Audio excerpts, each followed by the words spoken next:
നമ്മുടെ മിക്ക റെയിൽവേ സ്റ്റേഷനുകളിലും അതിൻ്റെ അധിപന്മാരായി കുറച്ച് നായ്ക്കൾ കൂടി ഉണ്ടാകും. അവരുടെ ഒരു ടെറിട്ടറി ആയിട്ടാണ് അവരതിനെ കണക്കാക്കുന്നത്. മിക്കവാറും വലിയ വലിയ സ്റ്റേഷനുകളിലൊക്കെ ഈ നായ്ക്കൾ ആളുകളെ ഉപദ്രവിക്കാതെ അവരുടെ കാര്യം നോക്കി ഒരു സൈഡിൽ കിടക്കുകയും അങ്ങനെയൊക്കെ അതൊരു ആളുകളുടെ പഴകി അങ്ങനെ ശീലമായ നായ്ക്കളാണ് മിക്കവാറും റെയിൽവേ സ്റ്റേഷനിലുള്ളത്.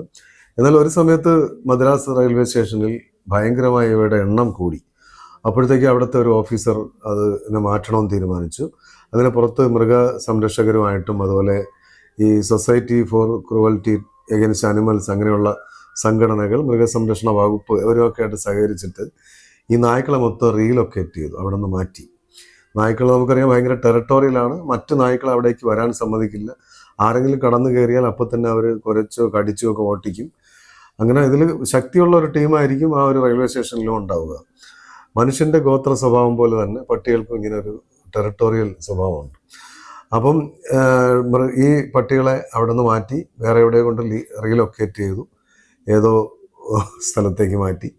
ആ മാറ്റിയതിൻ്റെ അടുത്ത നിമിഷം പുതിയ ഒരു സംഘം നായ്ക്കൾ, പുറത്തെവിടെയോ ഇങ്ങനെ ചുറ്റിക്കറങ്ങിക്കൊണ്ടിരുന്ന പുതിയൊരു സംഘം നായ്ക്കൾ റെയിൽവേ സ്റ്റേഷനിലേക്ക് കടന്നു വന്നു, ആ ഏരിയ കൈയടക്കി. മുമ്പുണ്ടായിരുന്ന നായ്ക്കൾ ട്രെയിൻ യാത്രക്കാരെ പരിചിതരായിരുന്നു, അവരുമായിട്ട് വലിയ പ്രശ്നമൊന്നും ഇല്ലാതെ പോയിക്കൊണ്ടിരിക്കുകയായിരുന്നു. അങ്ങനെ പക്ഷേ പുതിയ വന്ന ടീം അങ്ങനെയല്ല, അവർക്ക് ഇത് പുതിയ ലോകമായിരുന്നു.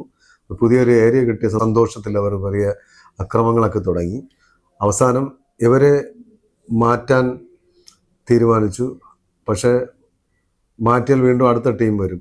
അതുകൊണ്ട് ആകെ ഒരു വഴിയേ കണ്ടുള്ളൂ, പഴയ നായ്ക്കളെ തന്നെ, നമ്മുടെ റീലൊക്കേറ്റ് ചെയ്ത ആദ്യത്തെ നായ്ക്കളെ തിരിച്ചു കൊണ്ടുവന്നു. അവരിവിടെ എത്തിയ ആ മൊമെൻറ്റിൽ ഈ പുതിയ അധിനിവേശകരായ നായ്ക്കൾ സ്ഥലം വിട്ടു.